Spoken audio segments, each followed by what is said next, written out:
Melle est une petite cité de caractère située dans le département des Deux-Sèvres, en Nouvelle-Aquitaine. Dans un souci de développement de la cité et pour renforcer son attractivité, la municipalité travaille à l'intégration du patrimoine historique dans la vie commune des Mellois. Cette réflexion, la ville de Melle a choisi de la partager avec ses habitants, en réunissant des acteurs de la ville et du territoire, pour permettre de lancer des pistes de réflexion autour de la réhabilitation d'un bâtiment emblématique de la ville, l'hôtel du Ménoc. Édifice inscrit à l'inventaire supplémentaire des monuments historiques.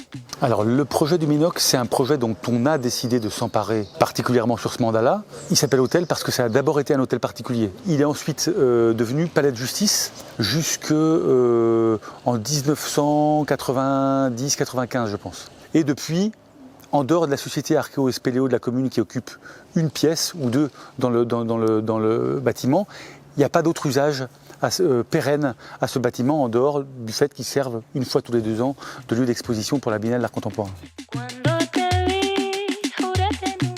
L'animation d'un atelier flash a été proposée à la ville par le ministère de la Transition écologique. Ce dispositif a été mis en place par la cellule éco-quartier du ministère, dont le but est d'aider le développement d'initiatives citoyennes qui dessinent ainsi la ville durable. Dans une petite cité de caractère comme Melle, rien d'étonnant alors que cette démarche citoyenne soit mobilisée autour du devenir d'un patrimoine remarquable de la cité.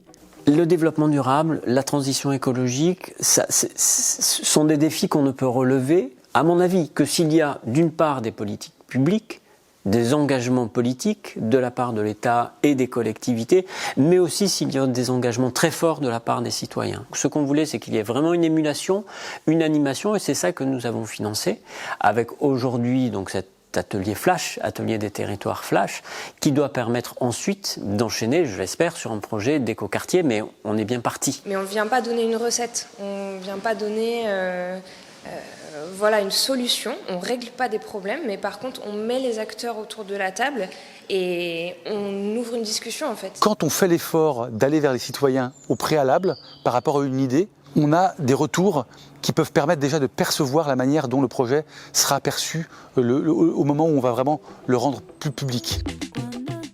L'atelier commençait par une présentation du lieu et des problématiques qui l'englobent. La présentation était suivie par une visite du bâtiment, mais aussi de ses alentours, car c'est tout un projet de quartier qui se dessine derrière cette réflexion.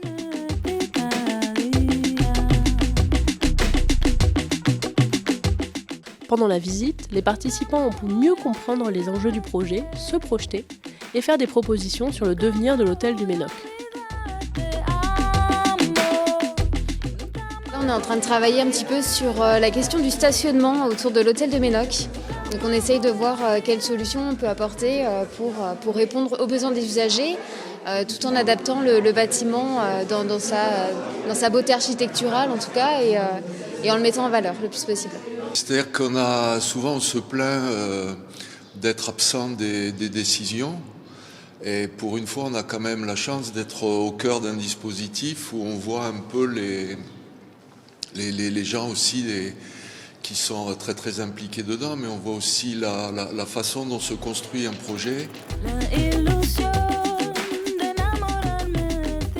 C'est le Polo, le pôle art et urbanisme de Tours, qui a été mandaté pour animer cet atelier flash.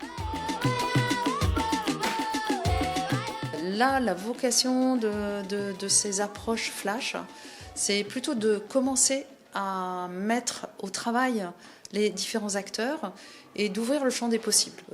Demain soir, normalement, la ville, les élus, les acteurs auront une feuille de route pour dire comment on commence, quel calendrier, quelle enveloppe budgétaire, sur quel levier on peut compter. À l'issue de notre projet, si jamais on refaisait cette interview, je pense que derrière moi, il y aura peut-être beaucoup de gens qui traversent, qui s'amusent, qui stationnent sur ce lieu-là. Je pense que ce serait peut-être ça, une vraie évaluation de la réussite de ce projet-là. Si l'avenir du Ménoc est encore incertain, une chose est sûre. Les Mélois ne manquent pas d'idées et d'ambition pour redynamiser leur bourg. Affaire à suivre.